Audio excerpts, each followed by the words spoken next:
OFW aalis ng Pilipinas, dito kayo pumila sa OFW lounge kasi pag dito kayo pumila, fast lane. Maganda na naman ang immigration natin. Ayan. So malaki siya. Pag OFW ka, doon ka papasok. Yung OFW lounge natin, paglabas mo doon, eksakto may OFW immigration. So kung mapapansin nyo, iilan ng pila. So diyan kayo pipila para at least mabilis kayo makakalapit. Doon ka pumila sa gitna, nandun lahat ng aalis. Nasa gitna, yung mga OFW na sisiksikan doon, pati yung mga ibang lahi. So pero pag dito ka pumila sa OFW lounge, mabilis lang kasi OFW lang ang nakapila dyan. Hindi ko lang napicturan sa harapan, pero paglabas mo ng OFW lounge, merong OFW immigration. Doon ka pumila pag OFW ka. Napakabilis. Wala pa 5 minutes. Nakalusot na ako sa immigration, na which is hindi nangyayari. Napakita ko sa inyo yung isang mahabang pila. Sandali lang. So eto guys, yung isang immigration na sinasabi ko sa inyong puno ang pila compared doon sa pinakita ko kanina. Diba Friday ngayon, ang flight ko mamaya pa ng madaling araw. Kung mapapansin nyo kasi ang pila dyan napakahaba. Ayun o. Punta tayo. Ang haba ng pila niya. Oh. Diba? Siksikan ng tao dyan. Terminal 2. Oh, kasi itong immigration na to, yung checking, immigration and then checking.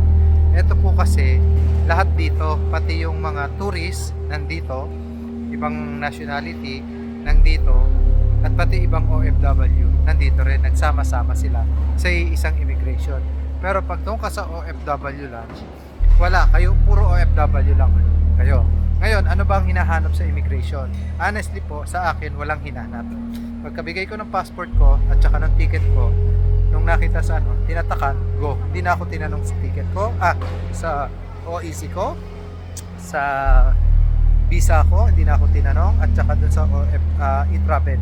Pero lahat yun naka-ready. Meron ako, eto, naka-ready pa ng lahat yan eh. Naka-screenshot yun, no? Ayan. Naka-ready yan. OEC ko, visa copy lang kasi pagka Australia, wala ka naman actual visa. Nasa papel lang. So, ganun naman paperless ang Australia. Kumpara sa Amerika, may visa.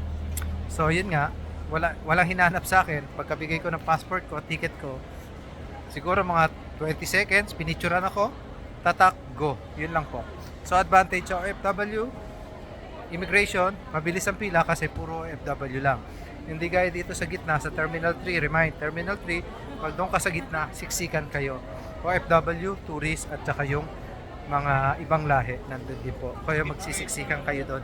Kung gusto mo nagmamadali, like I said, paglabas mo ng OFW lunch, yung kainan, paglabas mo doon, ando na yung OFW immigration. Doon ka pumila, mabilis. Okay guys, pa-Australia na ako, pero ang biyahe ko alas 12 pa. Alas 12:30 ang biyahe ko. So, alauna pala, pero alas 12:30 ang check-in. So, nandito lang ako, nag-iikot-ikot. Malaki na yung pinagbago na airport dito sa Terminal 3. Nire-renovate siya. Iba na rin, malinis na. Kumpara mo nun mga dati kong uwi. Maganda.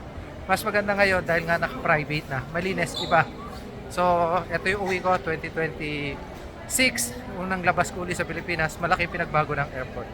Okay, bye-bye!